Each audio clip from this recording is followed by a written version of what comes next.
चलो, classification of income. Study we did the classification of expenditure. Okay, in expenditure three parts था, revenue, deferred और capital. But income में only दो ही part है, revenue receipt and capital receipt. Receipt, what is receive?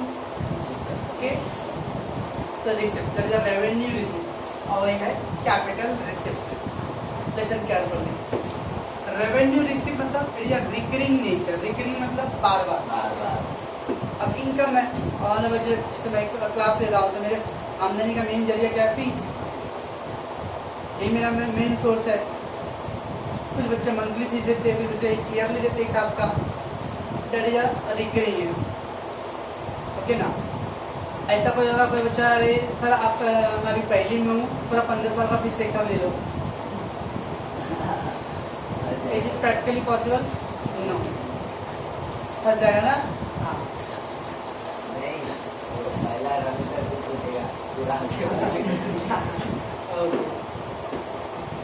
It is a recurring nature. Frequent, बार बार. Monthly हो सकता है, weekly, yearly. Okay. It is a regular income. ये आपका रेगुलर इनकम के फ्लो. अब डॉक्टर है, टीचर है, लॉयर है, उनको फीस जो भी मिल रहा है वो क्या उनका रेगुलर इनकम है. ओके ना. That is a regular income. बच्चे ने फीस दिया, चाहे बहुत सारे लिखा होता है बच्चा अगर फेल हो गया तो पूरी फीस वापस. आज तक कोई सुना है कि फीस वापस मिला है? दिखा है कोई? दिखा है पढ़ाने में, तो पास नहीं हुआ तो फीस वापस, वो लिखा दिखता है, लेकिन वापस मिला है ऐसा कुछ देखा है कोई? फेल तो बहुत सारे हर गली में बहुत लोग फेल हुए, लेकिन वो फीस वापस किया ऐसा कोई देखा है कोई एग्जाम्पल? तो मार्केटिंग के लिए लिख देते लोग, पास हुआ नहीं तो फीस वापस, लेकिन कोई वापस नहीं करने वाला है.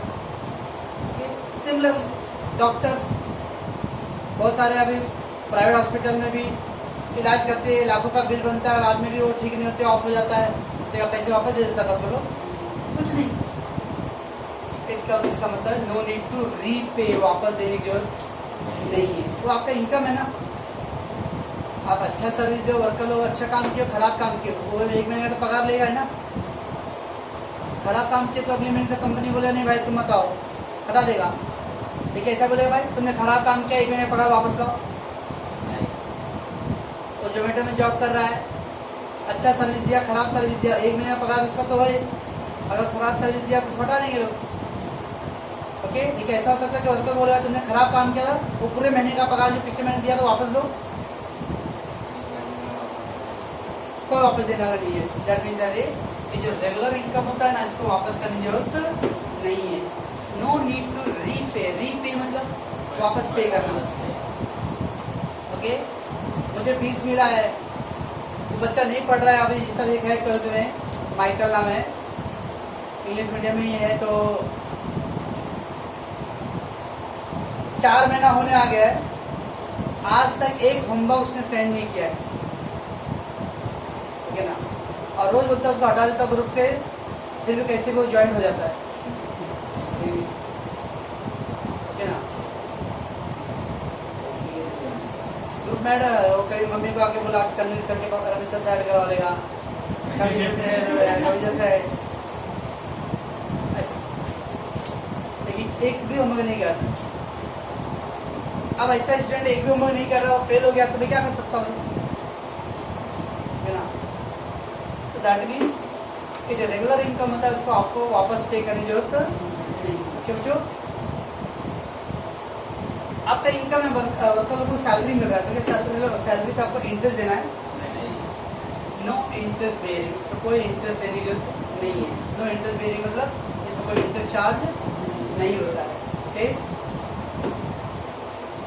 फीस मेरे को मिल गया, मैं ऐसा सोच रहा भाई 4 बच्चों ने फीस दिया है, बहुत टेंशन है. क्यों भाई? अगले दिन 4 महीने बच्चों को वापस देना पैसे, ऐसा मैं टेंशन हूँ? जो भी फीस आपका या वर्कर लोग को सैलरी मिल रहा है, पगार मिल रहा है, उनको टेंशन कि बॉस को अगले महीने वापस देना है नहीं. ऑल दो आपने महीने का एडवांस सैलरी लिया रहेगा. सुना एडवांस सैलरी क्या होता है? एडवांस सैलरी क्या खर्ची को अच्छा वर्ड है।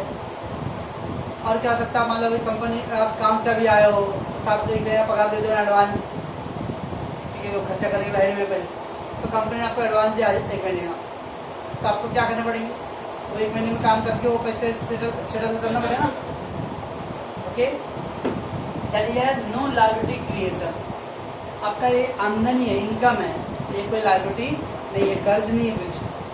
कर्ज किसको बोलते हैं, अगर ऐसा कोई चीज लियो आप जो आपको आज तो कल देना, रिटर्न देना, तो अपना लायबिलिटी है।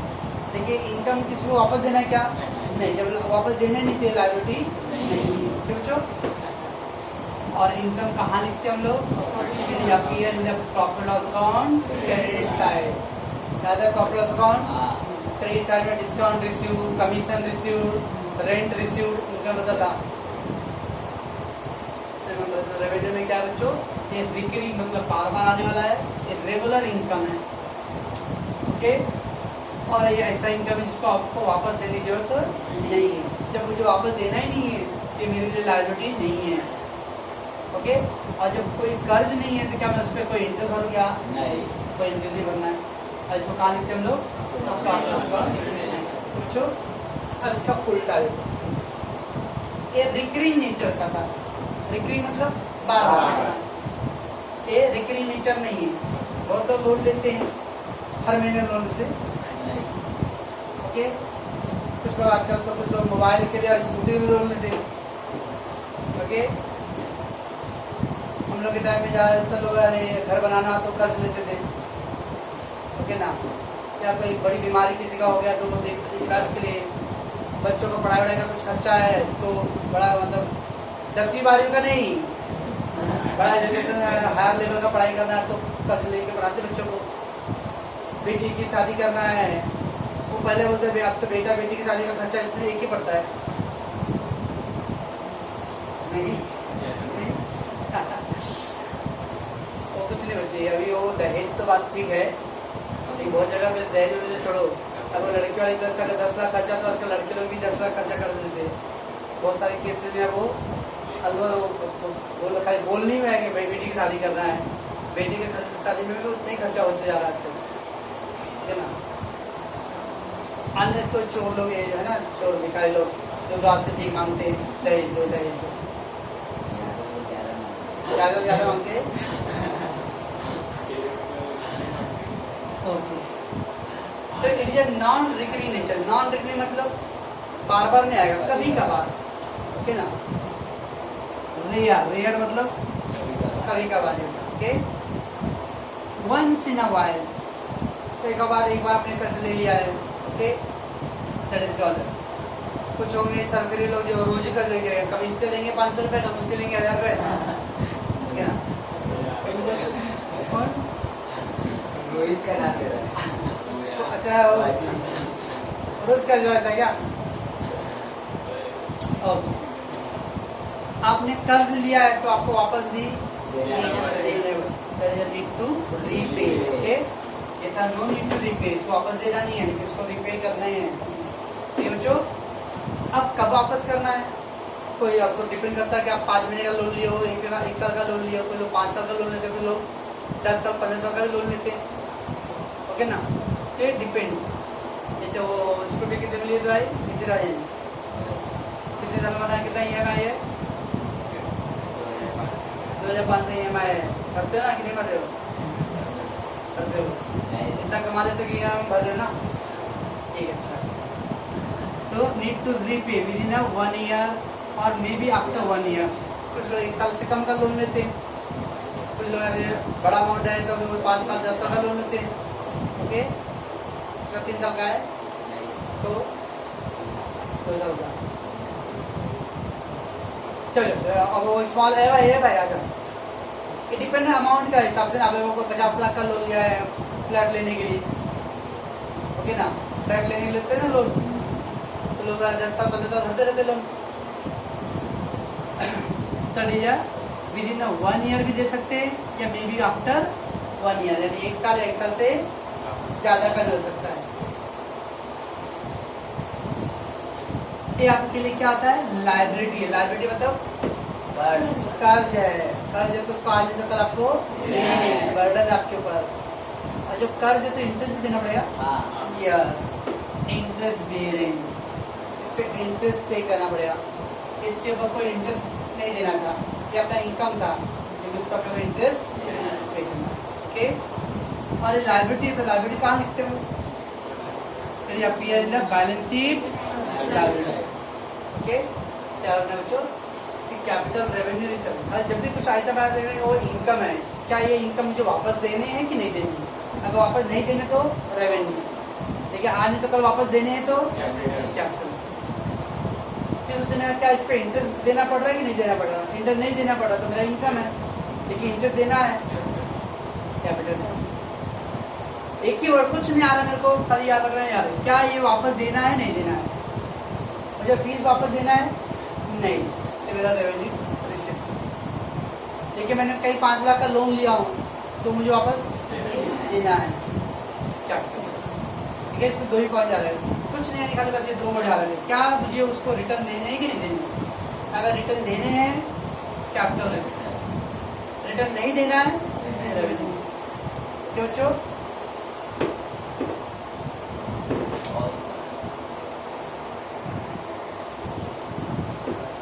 Classify the following in revenue, deferred, capital expenditure और रिसिप्ट। क्लासिफिकेशन करना अपने को इन द रेवेन्यू, डिफर्ड है, कैपिटल एक्सपेंडिचर है कि कैपिटल रिसिप्ट है, रेवेन्यू रिसिप्ट है। तो 5 आइटम में we have to classify, right? Let's take one by one. Purchase old machinery ₹15,000। Purchase old machinery, don't worry about the amount बच्चों, पैसे के बारे में सोचो कि 15,000 है कि 15 रुपया है। The amount is not important first, कहीं कहीं अमाउंट इम्पॉर्टेंट रहेगा, मैं बताऊंगा बाद में, बट मेजॉरिटी केसेस में अमाउंट से कोई टेंशन लीजिए तो नहीं है। परचेज ओल्ड मशीनरी, परचेज मतलब खरीदा, मशीन खरीदा, तो मशीन क्या है? असेट्स है। उसका फायदा, भले ओल्ड मशीन खरीदा हो तो भी इसका फायदा लॉन्ग टर्म देगा ना। अपना यूपी बिहार में ज़्यादा लोग हो ना, यहाँ से जो भी बस उस जब जो डिफेक्ट होता है ना, वो गाँव में जाके खटारा बस चलता है। ओके, और टेम्पो उनको ओके, देखो कैसे टेम्पो का हालत कैसा होता है, ऐसा तो राम भरोसे चलता है। 5 लोग का जगह होता है, 15-20 लोग ठूसते रहते जाते हैं, इधर उधर इधर उधर उधर उधर, फिर भी चलाते जाता है। बस उसका सीट देखो तो कैसा फटा उटा रहेगा, तो भी ठीक है। जो शहरों में बड़े बड़े जो शहरों में रिजेक्ट होता है सब व्हीकल्स, वो जो लोग गाँव में यूज़ करते हैं। Okay, that is old machine. चाहे ओल्ड हो या न्यू मशीन, मशीन खरीदा ना तो मशीन लॉन्ग टर्म यूज देगा। ओके, ऐसा तो नहीं कि मान लो ये मशीन है ओल्ड वाला और मैं देख रहा हूँ कि ये लग रहा है 1-2 महीने में नहीं चलेगा, फिर भी खरीदूँ। ऑब्वियसली भले मैं ओल्ड खरीदा, लेकिन ये तो देखो ना इसका बेनिफिट मेरे को लॉन्ग टर्म मिलना चाहिए। तो क्या है? Capital expenditure. ठीक है, आपको 5 या 6 आइटम दिया रहेगा या 4 आइटम दिया रहेगा और आपको 8 मार्क का क्वेश्चन रहेगा, 1-2 मार्क का रहेगा। ठीक है, how to do the answer? First वाले का क्या करना चाहिए? Capital expenditure, capital expenditure. ये तो एक आधा मार्क है, उसका रीजन डालना पड़ता है। क्या रीजन था? ये असेट्स क्रिएशन है, असेट्स है ना, आपको लिख दिया कैपिटल एक्सपेंडिचर फिक्स है, असेट क्रिएशन। रेवेन्यू लिख दिया था नो असेट क्रिएशन ना, असेट कोई क्रिएट नहीं होता है, और ये क्या है? असेट क्रिएट हो रहा है। ओल्ड मशीनरी और purchase of old machinery, old machinery creates fix assets.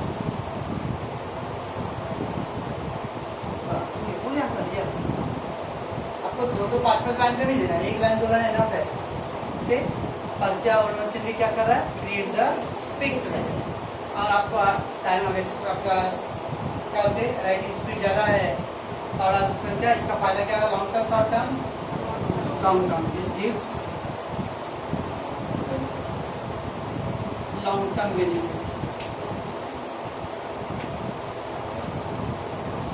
Okay, आप एक रीजन आए तो भी चलेगा, 2 रीजन आए तो भी चलेगा। एक तो हो गया एसेट क्रिएट हो गया, फिक्स एसेट्स, और इसका फायदा क्या हो रहा है, लॉन्ग टर्म। ठीक है बच्चों, बस मार सकते ना। सेकेंड है इंश्योरेंस ऑफ बिल्डिंग। इंश्योरेंस सुने सब लोग, क्यों लेते हैं इंश्योरेंस? श्वेता जी, हाँ बैठ के बोलना है। इंश्योरेंस मतलब मैंने कोई कुछ खरीदा गाड़ी वाड़ी, तो अगर मेरा कल को टूट गया तो मतलब कंपनी भर के देगा। हाँ। आरती जी, इंश्योरेंस सुने हो, क्यों लेते हैं इंश्योरेंस? अब याद है इंश्योरेंस ऑफ बिल्डिंग, यानी बिल्डिंग का इंश्योरेंस लिया है। क्यों लिया? बिल्डिंग कैसे टूटेगा है?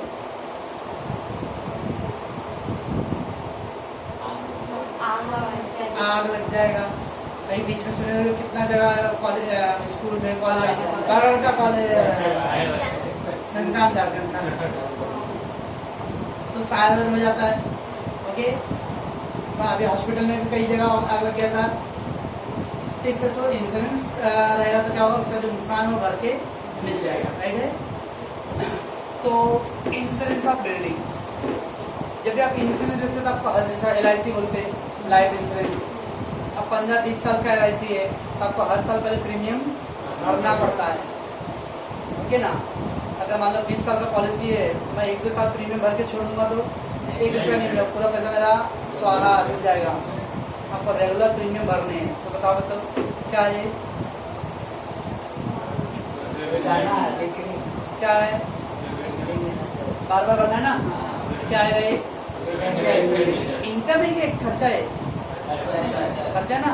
इंश्योरेंस ऑफ बिल्डिंग, बिल्डिंग का आप अभी इंश्योरेंस करा रहे हो, कंपनी दिया नहीं आपको, अभी आपको क्लेम नहीं मिला है, आप अभी इंश्योरेंस भर रहे हो। ओके, और आपको इंश्योरेंस का प्रीमियम हर साल भरने हैं। 12th में याद है कुछ इंश्योरेंस था चैप्टर, उसी fire insurance, marine insurance, life insurance, याद है कुछ? तो इंश्योरेंस आपको रेगुलर भरने प्रीमियम।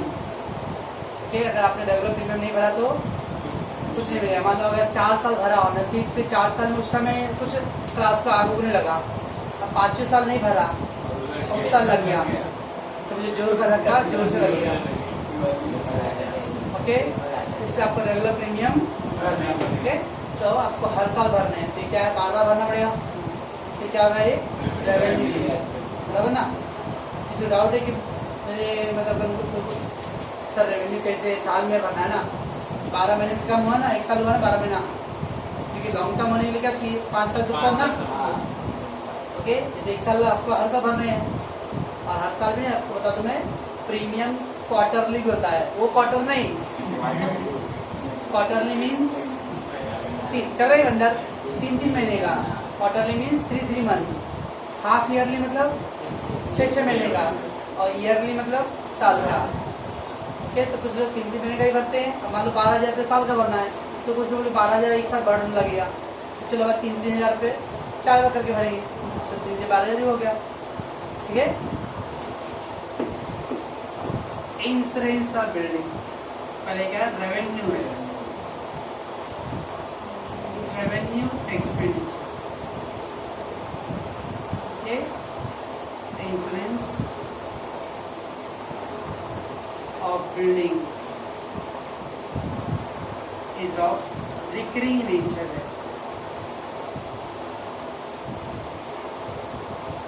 लास्ट एक स्टूडेंट का insurance of building is of bar expense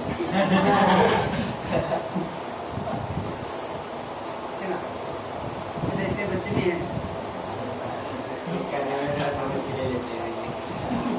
मुझे तो पहले 2-3 बार समझने लगा कि कौन सा वर्ड लिखा है, इसका क्या मतलब है। फिर 5 मिनट हिंदी इंग्लिश में आ रहे थे, हिंदी में बार देती है। तो insurance of building is of recurring nature है, क्यों? That's why it is a revenue. Okay, चलो मैं आगे next one, third, cost of training the employees.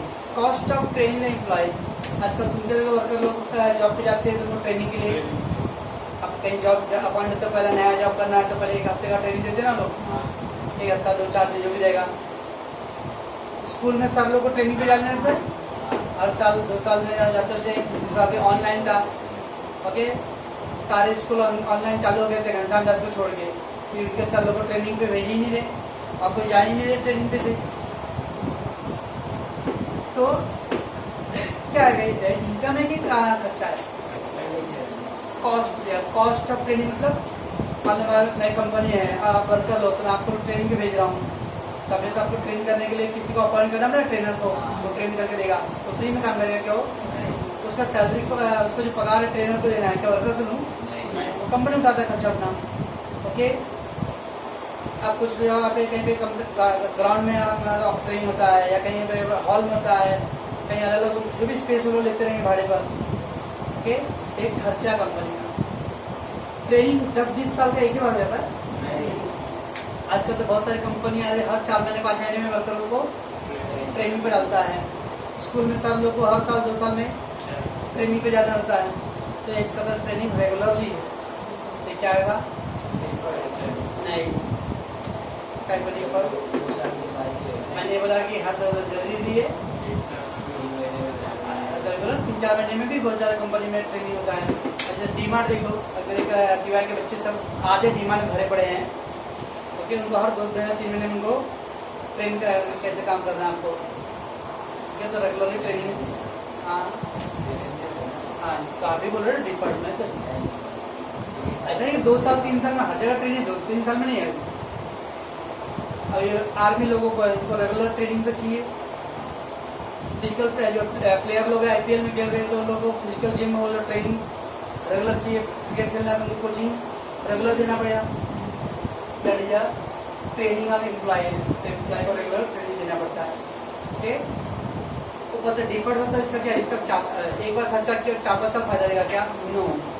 अभी बुक का सिलेबस है, हर 2 साल 3 साल में बुक बदलते रहेगा, तो टीचर को रेगुलरली ट्रेन करना पड़ेगा।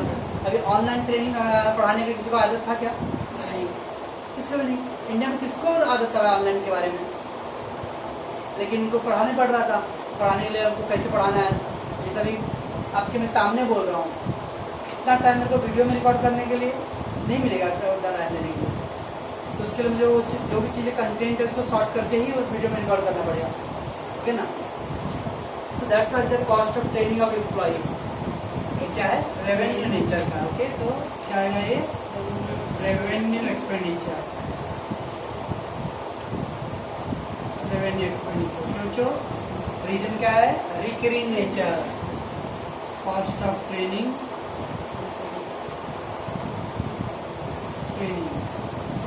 Employ is of recurring nature. बच्चों, कॉस्ट ऑफ ट्रेनिंग या रिकरिंग नेचर है, ठीक है। फिर क्या बच्चों? Wages incurred to install the machinery. Wages incurred to install the machine. अब मशीन खरीद के लाए, ओके, हैवी मशीन है, तो उसको जिस जगह पे फिट करना रहेगा वो बॉस अपने खुद करेगा? नहीं। वर्कर लोग को बुलाएगा। आजकल का वर्कर बोलेगा, वर्कर भाई इधर दो, सारी सर मेरा काम नहीं है तो करूँगा नहीं, फिर बोलो चाय पानी ले दूंगा तो तुरंत करके देगा। वो गैस बाटला लाते रहो, और किसी बेचारे का 2 माले पे घर है, बोलते रहो तो बहुत एकदम टेढ़ा रहेगा, वो जाएगा ही नहीं जल्दी। उसको 10 रुपये दो तो पहुँचाएगा ऊपर, है ना? वैसे installation, wage income to install the machine. Install the machine मतलब मशीन को फिट करना, ओके ना? तो जो मशीन को जैसे अभी नया रिक्शा खरीदते हैं तो उसका पूरा पार्ट्स खुला होता है। अब वो जो ड्राइवर है वही खुद कर देगा, अगर अनलेस कि उसको पहले का एक्सपीरियंस है तो ठीक है, लेकिन बहुत सारे पार्ट्स होते हैं तो अलग से बुला के वो करके देता है, तो इसको बोलते हैं हम लोग। तो क्या आएगा? ये क्या आएगा? कौन सा खर्चा होगा? क्या ये खर्चा बार बार रहेगा? एक ही बार मशीन को फिट करना है, कैपिटल एक्सपेंडिचर है, ठीक है ना? ये बार बार करना रहेगा। इंस्टॉल मतलब मशीन को फिट करना, तो मशीन जहाँ पे भी आपको जिस जगह पे रखना है तो वहाँ पे फिट करो। अभी उसका चक्की मशीन का चक्की वाले है तो मशीन पूरा फिट है ना, कैसे हिलता रहता है मशीन, कभी कभी हिलते हिलते पैर पे गिरा देगा, you have to fit that machine. तो कौन सा आएगा बेटो? Capital expenditure. ओके, क्यों? इनका कॉस्ट वेजेस इंस्टॉलेशन क्या बच्चों? मशीन को यूज, क्योंकि जब तक मशीन फिट नहीं रहेगा तो यूज करोगे क्या? नहीं कर सकते हो। यानी मशीन को यूजेबल कंडीशन बनाने के लिए क्या करना पड़ेगा, मशीन को फिट करना पड़ेगा। 2015 में इससे आया था, ओके ना, 27 जून को 3 दिन 4 दिन 5 दिन तक जब तक अरे सर कब लगा रहे सी, कब लगा रहे सी, और नीचे आके रखा हुआ था, क्योंकि वो मैकेनिक इंजीनियर जो आएगा वो फिट करके देगा, ठीक है ना। तो जब तक वो फिट नहीं होता तब तक उसका यूज़ नहीं है। तो रमेश एक दिन चिड़ के बोले, भाई क्या तुम्हें बार बार बोलते रहते हो, मैं ऐसा पढ़ के बैठे रहूँगा, इसी को इधर उधर घुमाऊँ। जब तक वो फिट नहीं होता तब तक उसका यूज़ नहीं हो सकता था, okay. That is the wages for installation of machine.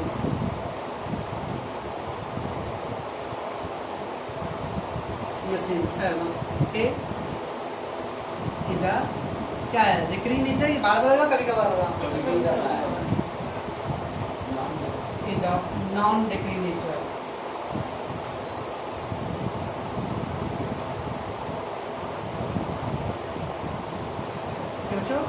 Non recurring nature कभी कभार है, रेयरेस्ट है, that's what is a capital expenditure, okay. Then क्या होता है, bad debts recovered. Bad debts recovered क्या मतलब होता है, जो मुझे नहीं वाला था जो मिलने वाला नहीं था वो मिल गया, तो अपना इनकम हुआ, ये एक्सपेंस है। बैड डेट मतलब डूब गया पैसे, ओके। कोई कस्टमर लेके भाग गया, ओके, आपने 10 गाली दिया, 20 गाली दिया, जो भी देना था, लेकिन बाद में उसने कुछ दिन के बाद वो पैसे ईमानदारी से लाके आपको दे दिया, तो आपका जो डूब गया पैसा वो रिटर्न मिल रहा है, तो इनकम एक्सपेंस है, आमदनी खर्चा है, पक्का इनकम है। अब इनकम में 2 टाइप था, रेवेन्यू रिसीप्ट और capital.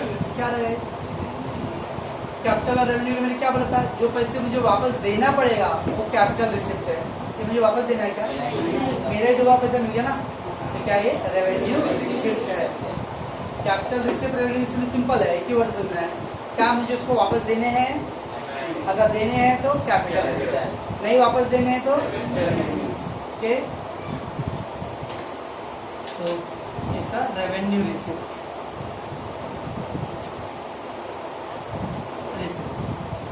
Okay. Q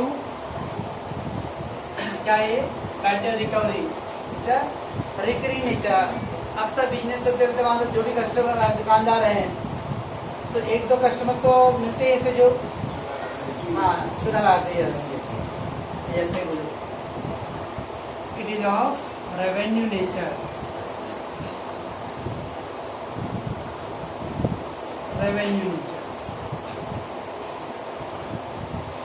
okay, and no need to repay.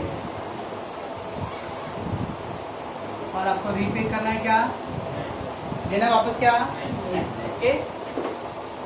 Receive gift from father, receive gift from father, father से गिफ्ट मिला, इनकम एक्सपेंस, इनकम है, क्या आएगा, कैपिटल रिसिप्ट और रेवेन्यू रिसिप्ट।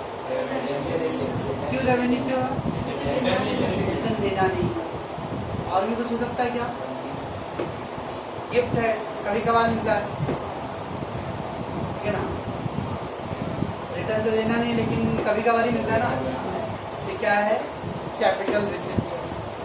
ऑल्दो रिटर्न नहीं देना है, लेकिन गिफ्ट हम लोग वर्ड बार बार के लिए नहीं करते हैं, gift is a non recurring nature का, ओके। भले रिटर्न नहीं देना, ऑल्दो एक तो फैमिली मेंबर से रिलेट हो गया ना, फैमिली मेंबर थे, लेकिन बिकॉज द गिफ्ट का नेचर कैसा होता है, गिफ्ट वर्ड किसको बोलते हैं, जो कभी कभार मिलता है कि रोज ही मिलना है, पॉकेट मनी मिला, गिफ्ट है, रोज का है, रोज का तो गिफ्ट कैसे बोलेंगे उसको, ओके। तो ये नॉन रिकरिंग नेचर का है, इसलिए क्या आएगा, कैपिटल रिसिप्ट रहेगा, ओके ना।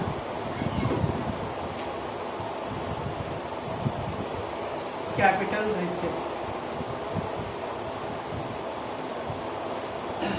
It is of non recurring nature,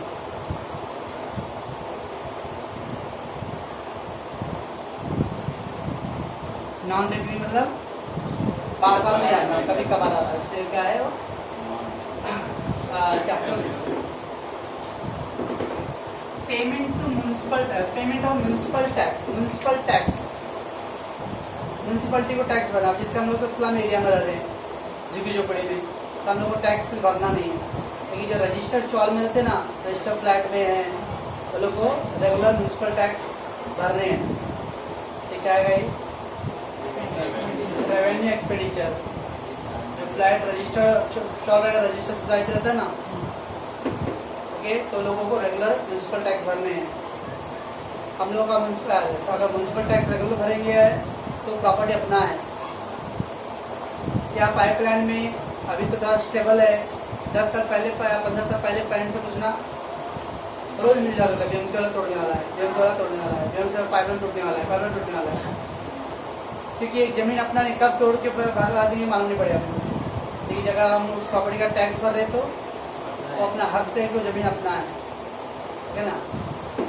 तो क्या आएगा ये म्यूनिसिपल टैक्स?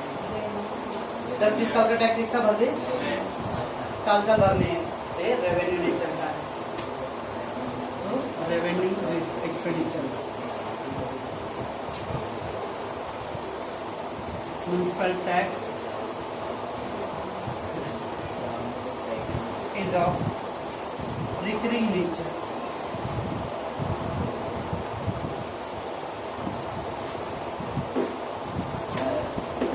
Also, next क्या बच्चों? Paid fees for a club for the next 3 years. Club membership fees. अब बहुत सारे क्लब समझ ना, तो क्लब मेंबरशिप फीस। अब कोई एसोसिएशन है, ओके, कोई चैरिटी संस्था है, उसके आप मेंबर बन गए हो, और मेंबर बनने के लिए क्या देना पड़ेगा? मेंबरशिप फीस देना पड़ेगा। तो दे दिया क्या? Paid fees for the club for the next 3 year, अगले 3 साल का फीस दे दिया है। क्या है? डिफर्ड। एक होता है मेंबरशिप फीस हर साल देना है, तो अगर हर साल देना था तो रेवेन्यू होता था, 5 साल से ऊपर तक का दे देता तो कैपिटल। लेकिन कितने साल का खाली दिया है? 3 साल का दिया है, ओके। क्या है? डिफर्ड है।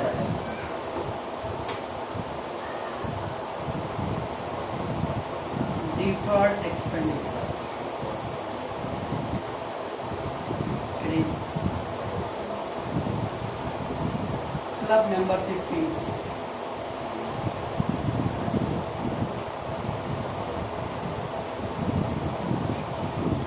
Paid for more than 1 year.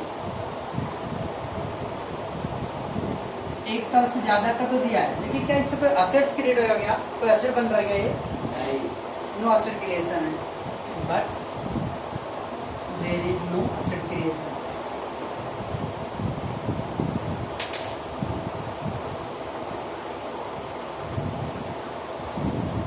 सोचो, इसको क्या रहेगा? डिफर्ड एक्सपेंडिचर, ठीक है। देन क्या बच्चों? Acquired goodwill. एक्वायर्ड मतलब एक्वायर्ड मतलब परचेज। एक्वायर्ड मतलब परचेज। गुडविल, गुडविल सुने? गुडविल रेपुटेशन, नाम। तो गुडविल क्या है? असेट्स है। टेंजिबल इनटेंजिबल सुने हो? टेंजिबल असेट्स, इनटेंजिबल असेट, जिसको टच कर सकते थे टेंजिबल, जिसको टच नहीं कर सकते इनटेंजिबल। ये इनटेंजिबल असेट्स है। तो क्या है? हाँ, कौन सा? मशीन थे क्या हुआ? ये लॉन्ग टर्म है। वैसे यार एक गुडविल थे जब एसेट्स है ना, तो गुडविल जब फिक्स एसेट है, इनटेंजिबल फिक्स एसेट है, ये लॉन्ग टर्म बेनिफिट का है। Okay, capital expenditure.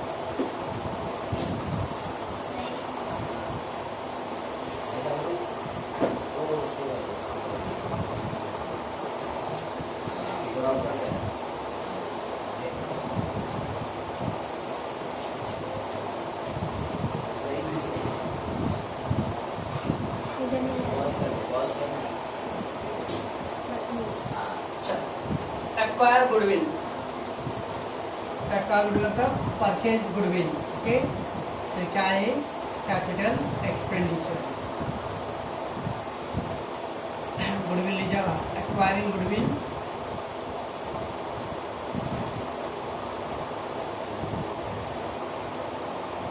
कौन सा सेट है? Tangible intangible intangible.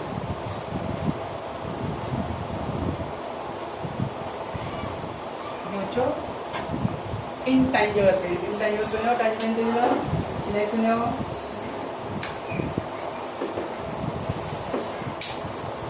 चलो बच्चों आगे हम लोग इनका spend ₹9,000 to reconditioning the old machine. Recondition spend ना, स्पेंड मतलब खर्च करना। 9,000 to reconditioning the old machine. Old machine को रिकंडीशन वापस उस कंडीशन में लाना ताकि यूज करो। यानी खराब हो गया था, जंग पड़ गया था, कभी कोई को फैक्ट्री में आग लग जाता तो बंद पड़ जाता 5-6 साल का, उसको फिर से रिपेयर करके फिर से उसको यूजेबल कंडीशन में लेके आना। क्या है? Capital expenditure. उसको मशीन बंद पड़ा हुआ था, खराब हुआ था, उसको वापस आपने क्या किया? वो टार्जन पिक्चर का कार है ना, टार्जन पिक्चर का कार है ना, हाँ, खराब जंग लग गया था, उसको वापस खर्च करके बनवाना और वो यूजेबल कंडीशन में आ गया तो उससे क्या होगा? उस मशीन की कैपेसिटी बढ़ जाएगा, काम करेगा। तो कैपिटल एक्सपेंडिचर से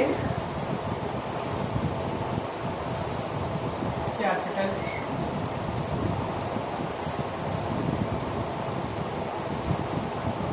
स्पेंड फॉर क्या दिया था? रिकंडीशनिंग।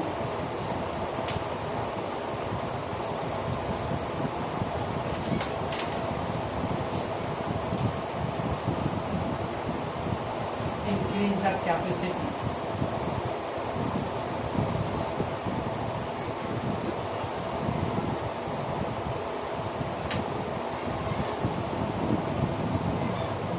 तो मशीन की कैपेसिटी बढ़ जाएगा। जब मशीन की कैपेसिटी बढ़ जाए तो क्या आएगा? वो कैपिटल एक्सपेंडिचर। बच्चों समझ में आ रहा है?